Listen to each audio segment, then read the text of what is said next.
अनंतम अनंतम शुक्राना। गुरुजी बहुत भाग लगाते हैं जब गुरुजी आते हैं, और गुरुजी तो हमारे घर में ही रहते हैं। ऐसा कुछ नहीं है कि ये मत सोचा करो कि अगर आपके घर गुरुजी नहीं आ पाए हैं या आपने सत्संग नहीं कराया तो आपको भाग नहीं लगेंगे। ऐसा कुछ नहीं है। आपको मेरी आवाज़ आ रही है ना पीछे? तो गुरुजी तो सबके हम संग रहते हैं संगत जी।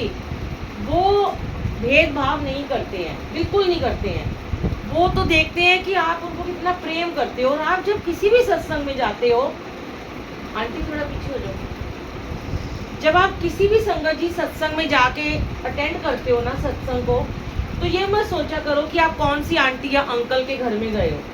वो सोचा करो ये हमारे गुरुजी का सत्संग है और ये मेरा सत्संग है, ये हमारे घर में हो रहा है। क्योंकि गुरुजी ने जो हमें ये गुरु परिवार दिया ना, ये सब एक है।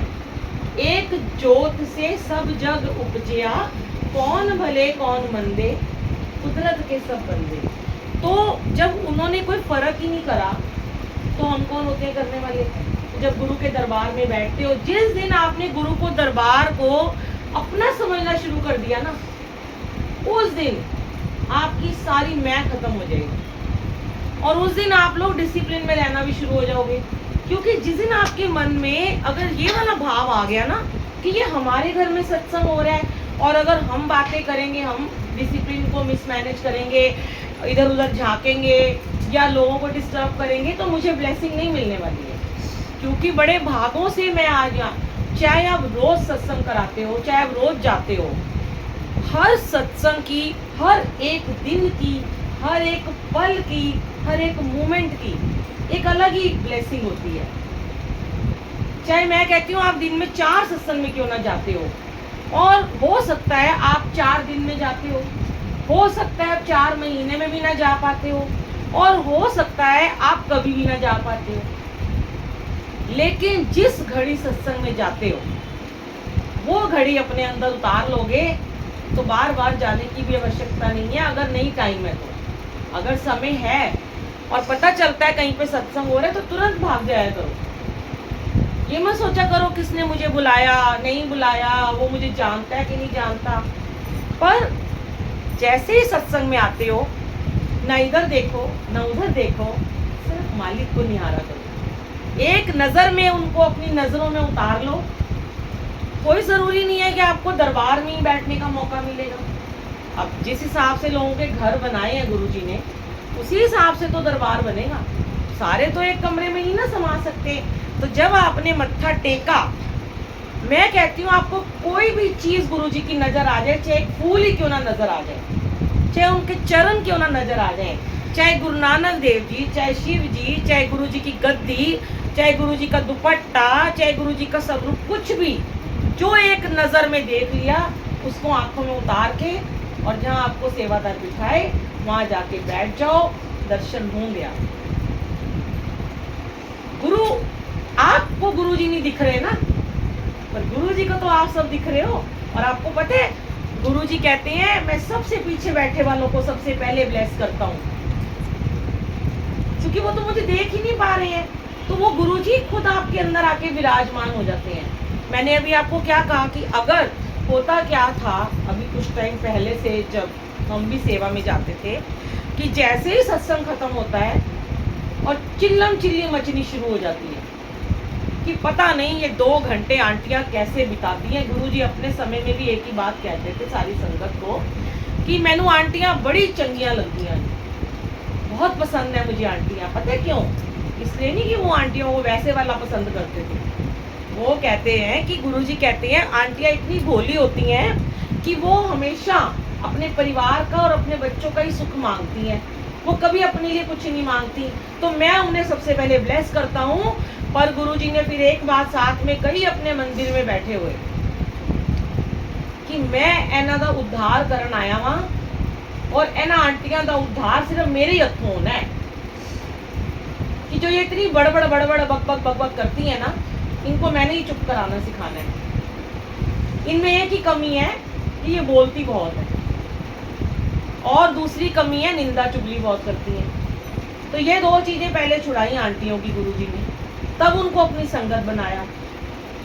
आप बताओ कि मैं भी इतने सालों से जा रही हूँ, मैं कई बार गुरुजी से अकेले में बातें करती हूँ, गुरुजी वाकई में कि एक ज़माना था कि जब मैं बहुत कीर्तन मंडलियों की हेड हुआ करती थी, मैं चौकियाँ करती थी, कीर्तन करती थी, इवन मैं गुरुद्वारे के पाठ भी बहुत ज़्यादा जाती थी, सुखमनी साहब के भी हम पाठ करते थे, पर मैंने नहीं देखा कोई इतना आंटियाँ चुप रहती थी। 4 बंदे आगे तालियां बजा रहे हैं, ढोलक बजा रहे हैं, बाकी सारे बातें कर रहे होते।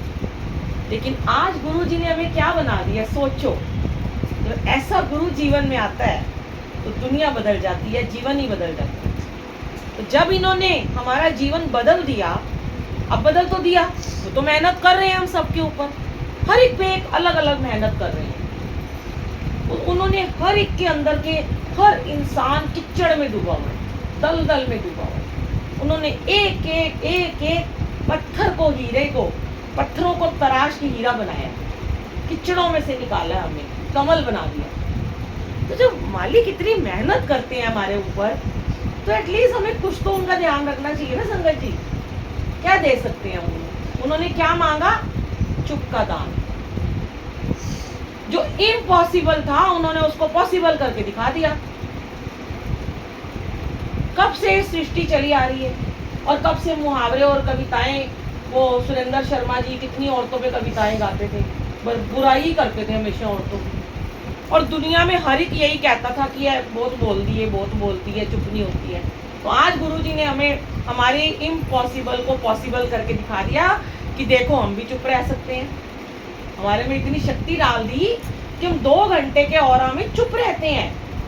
जब आप 2 घंटे का ऑरा में इतना डिसिप्लिन रख सकते हो, तो जो उसके बाद का समय होता है ना, जब सत्संग शेयर हो रहा होता है, जरूर नहीं है सत्संग वो शेयर होते हैं, मेरी बीमारी ठीक हो गई, मेरा दर्द ठीक हो गया, मेरे बच्चे का ठीक हो गया। जो मैं आपके सामने बोल रही हूँ ये भी सत्संग ही है, कोई और बोलेगा वो भी सत्संग ही है। तो जब कोई सत्संग शेयर करता है, पहले उसको ध्यान से सुनो, उसके बाद आपके पास लंगर प्रसाद की थाली आती है, और तब देखा करो कि लोग फिर भी बोलना शुरू कर देते हैं। उन्हें लगता है अब खत्म हो गया, अब आरती भी हो गई, अब सब कुछ हो गया, अब नाच गाना भी हो गया, अब सत्संग भी हो गया। मतलब इतनी जल्दी होती है। गुरुजी ने पता है क्या बोला है?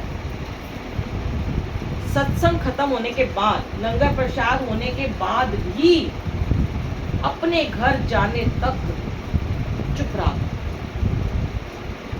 पहले क्या होता था, जब हम सेवा में जाते थे, 4-5 सेवादार गाड़ी में जाते थे, पूछ लो इन सेवादारों से, गाड़ी में बैठते ही बड़ बातें करते रहते हैं, और मैं इनको बोलती हूँ भैया मेरे को सोने दो, कि मैं सुबह की जगी हूँ, मेरे को यही नींद टाइम है पूरा करने का। इतना सुंदर ऑरा लेके जा रहे हैं, और वही किच किच में तो उलझना ही है फिर से रात को जाके। वही जिंदगी में रहना है, रसिक बैरागी गुरु है ना, बैराग में रहे हैं, अब रस में डूबना है, जाके अपने घर को भी देखना है, ड्यूटीज भी करनी है, बच्चों से भी बातें करनी है। तो एटलीस्ट थोड़ी देर उस ऑरा को लेके ना रखा करो। मतलब मेरे थॉट्स हैं ये, जो मैंने एक्सपीरियंस किया है और जो मुझे गुरु ने सिखाया है, कि अगर हम वो एनर्जी को लेके अपने घर जाते हैं, और जो हमारे घर वाले, जरूरत तो नहीं कि सारे आए, कोई आंटी आई है, अंकल नहीं आए, अंकल आए आंटी नहीं आई, एक बच्चा आया 2 बच्चे नहीं आए, या बच्चे आए ही नहीं है, तो उठो अपने घर जाओ, सीधे यहाँ पे नमस्कार करो, मत्था टेको, आज्ञा लो। कोई किससे बातें ना करे, कोई किसी का फोन नंबर ना मांगे।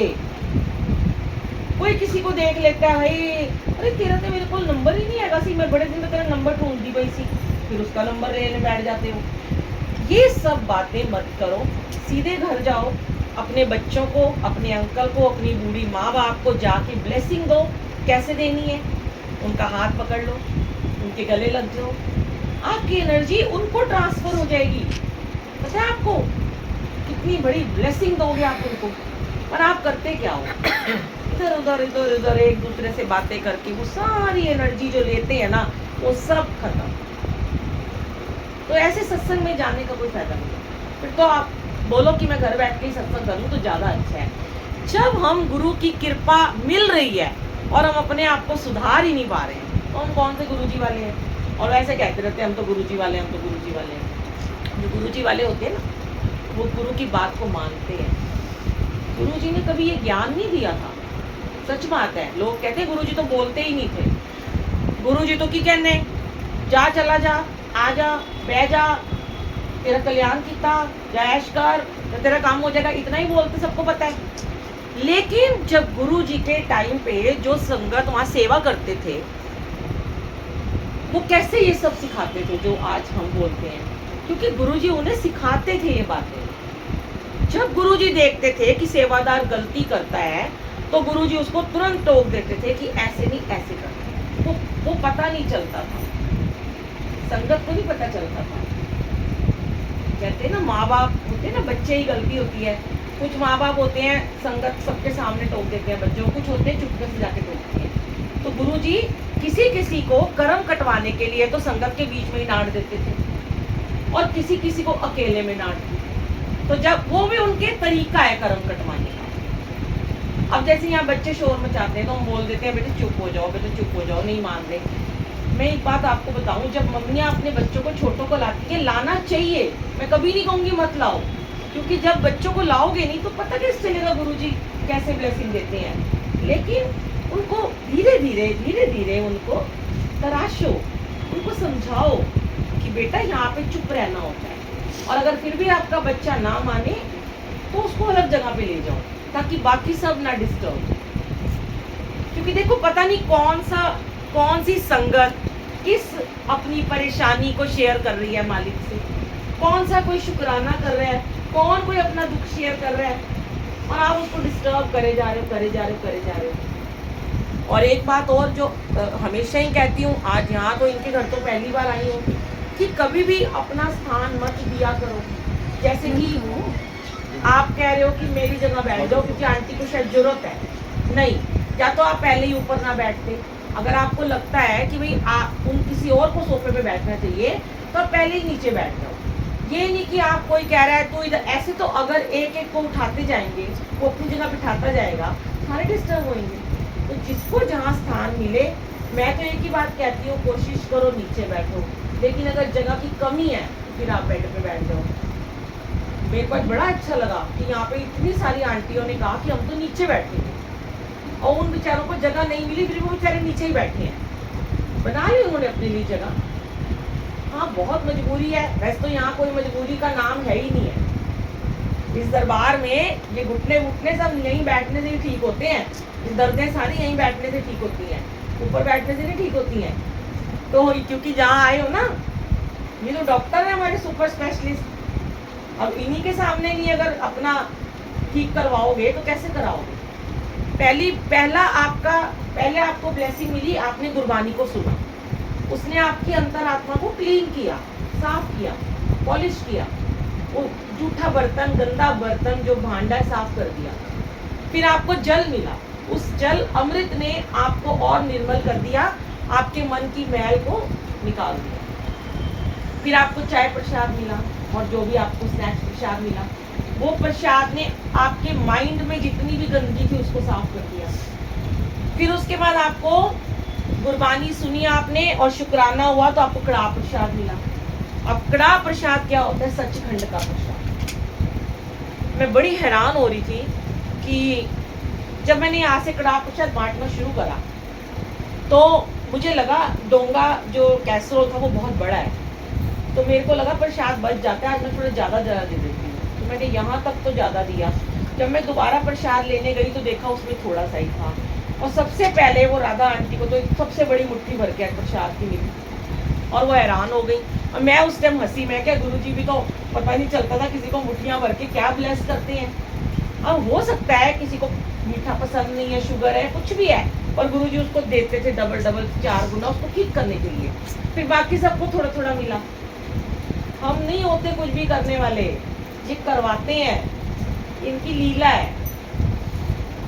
अब जब आपको लास्ट में जो लंगर प्रसाद मिलेगा, तब हमारे गुरुजी सुपर स्पेशलिस्ट डॉक्टर हैं और वो हम सबका ट्रीटमेंट करते हैं।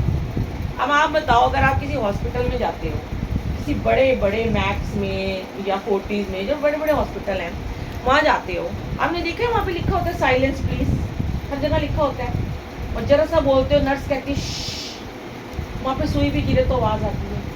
तो अब जब थाली आपके हाथ में आएगी आपने वो डिसिप्लिन रखना है ताकि गुरुजी को आपका इलाज करने में आसानी हो जाए। जो किच किच किच किच करी ना, फिर तैयार रहना इंजेक्शन लगवाने के। बिल्कुल चुपचाप लंगर प्रसाद ग्रहण करना, जितना चाहिए उतना ले लो, थोड़ा थोड़ा हम डालेंगे। पहले ही बोल दो कि मुझे जय गुरु जी, पहले ही